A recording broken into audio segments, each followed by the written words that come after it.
कभी तुमने सोचा है ये कायनात क्यों बनी, सितारे क्यों जल रहे हैं, ज़मीन क्यों घूम रही है और सबसे अहम इंसान यहाँ क्यों है?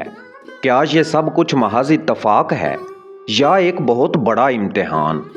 ये सवाल आज का नहीं, ये सवाल अज़ल से है। जब वक्त ने अभी जन्म नहीं लिया था तब भी एक हकीकत मौजूद थी और वो हकीकत थी इंसान का वजूद। लेकिन इंसान सिर्फ एक मिट्टी का पुतला नहीं, ये कायनात की सबसे पेचीदा तख्लीक है। एक ऐसा वजूद जिसके अंदर इंतखाब की आज़ादी है और यही आज़ादी इसे फरिश्तों से भी ऊपर और गुमराही में शैतान से भी नीचे ले जा सकती है। दास्तान उर्दू में खुश आमदीद। अगर आपको ऐसी ही मार्फत भरी वीडियोस पसंद हैं तो अभी सब्सक्राइब करें और बेल आइकन ज़रूर दबाएं, क्योंकि हम हर रोज़ आपके लिए ऐसी ही नायाब वीडियोस लेकर आते हैं।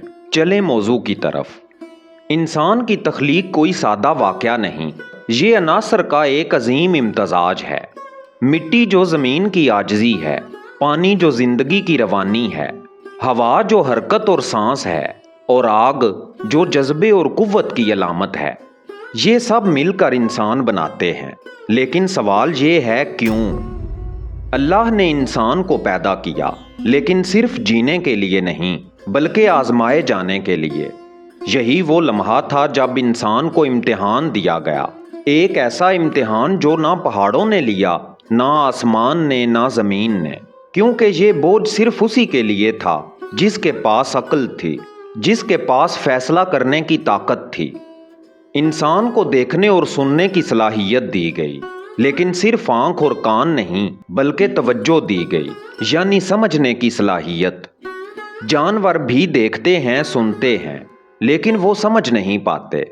इंसान देखता है और सोचता है, और यही सोच इसे फर्श से अर्श तक ले जाती है या फिर गहरे अंधेरों में गिरा देती है। ये वो लम्हा था जब कायनात के सामने एक पेशकश रखी गई, एक अमानत, ऐसी अमानत जिसका वजन लफ्ज़ों में बयान नहीं किया जा सकता। ये जिम्मेदारी थी, ये शऊर था, ये इख्तियार था। पहले आसमान के सामने पेश की गई, उसने इनकार कर दिया। फिर ज़मीन के सामने, इसने भी इनकार कर दिया। पहाड़ों ने भी कांप कर कहा, हम इस बोझ के काबिल नहीं। फिर इंसान आया। ना इसने मुकम्मल समझा, ना मुकम्मल अंदाज़ा था, लेकिन इसने कहा, मैं ले लेता हूँ। ये वो लम्हा था जब कायनात खामोश हो गई, क्योंकि एक कमज़ोर मखलूक ने वो बोझ उठा लिया जिसे ताकतवर मखलूक भी ना उठा सकी। यही वो मुकाम है जहाँ इंसान को ज़ुल्म और जहूल कहा गया, यानी वो जो अपने अंजाम को पूरी तरह नहीं जानता और अपने नफ्स पर जुल्म कर बैठता है। लेकिन ये कमज़ोरी नहीं थी, ये इसका इम्तिहान था, और इसी इम्तिहान ने इसे इंसान बनाया। इंसान की तख्लीक एक लम्हे में नहीं हुई, ये एक तदरीजी सफ़र था।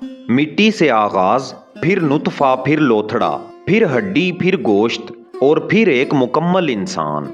ये सिर्फ जिस्म की तश्कील नहीं थी, ये शऊर की तैयारी थी। इंसान का वजूद जल्दी में नहीं बनाया गया, बल्कि इसे मरहलावार तैयार किया गया, क्योंकि ये मखलूक आम नहीं थी, ये अमानत उठाने वाली मखलूक थी। दुनिया में अगर कोई चीज़ सबसे ज़्यादा अहम है तो वो अदल है। अदल सिर्फ इंसाफ नहीं, अदल कायनात का तवाज़ुन है। अगर अदल ख़त्म हो जाए तो मुआशरा नहीं रहता, सिर्फ इंतशार रह जाता है। इसीलिए अंबिया आए, किताब के साथ और मीज़ान के साथ, ताकि इंसान को बताया जा सके कि ज़िंदगी का मकसद सिर्फ ताकत नहीं बल्कि इंसाफ है।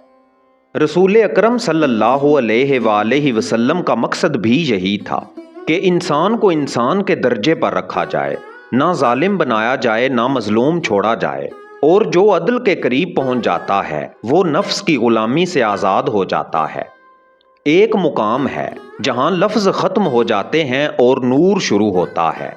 ये मुकाम काबा कौसैन का है, जहां इंसानी अक्ल रुक जाती है। ये वो लम्हा है जहां रसूल अकरम सल्लल्लाहु अलैहि वसल्लम को वो हकीकत दिखाई गई जो किसी और को नहीं दिखाई गई।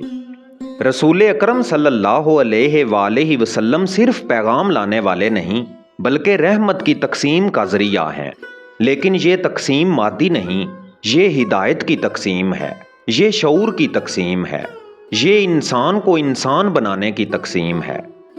رسول پاک صلی اللہ علیہ وآلہ وسلم صرف دیکھنے والے نہیں بلکہ گواہ ہیں، یعنی وہ جو حق کو دیکھتے ہیں اور حق کو بیان کرتے ہیں، اور مولا علی علیہ السلام وہ ہیں جو اس گواہی کے سب سے قریب ہیں۔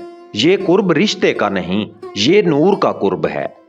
یہ وہ مقام ہے جہاں زبان خاموش ہو جاتی ہے اور دل بولنے لگتا ہے۔ اور پھر تاریخ کا وہ دن آیا جہاں سچ اور جھوٹ آمنے سامنے کھڑے ہو گئے۔ کربلا صرف جنگ نہیں تھی، یہ دو نظریات کا تصادم تھا۔ ایک طرف طاقت تھی، دوسری طرف حق۔ ایک طرف دنیاوی انعام کی امید تھی، دوسری طرف قربانی کی انتہا۔ یزید نے دنیا چنی اور امام علیہ السلام نے حق۔ یزید نقشہ جور و جفا بناتا ہے، حسین اس میں خط کربلا بناتا ہے۔ یہ صرف تاریخ نہیں تھی، یہ انسان کے اندر کی جنگ تھی جو ہر دور میں جاری ہے۔ داستان اردو کے معزز دوستو، سوال آج بھی وہی ہے، کیا تم نے اس امانت کو سمجھا ہے؟ کیا تم عدل کے قریب ہو یا نفس کے غلام؟ کیا تم نے حق کو پہچانا ہے یا صرف دنیا کو؟ کیونکہ انسان کا سفر ختم نہیں ہوا، یہ ابھی جاری ہے، اور ہر لمحہ یہی سوال پھر سے پوچھا جاتا ہے، تم کون ہو؟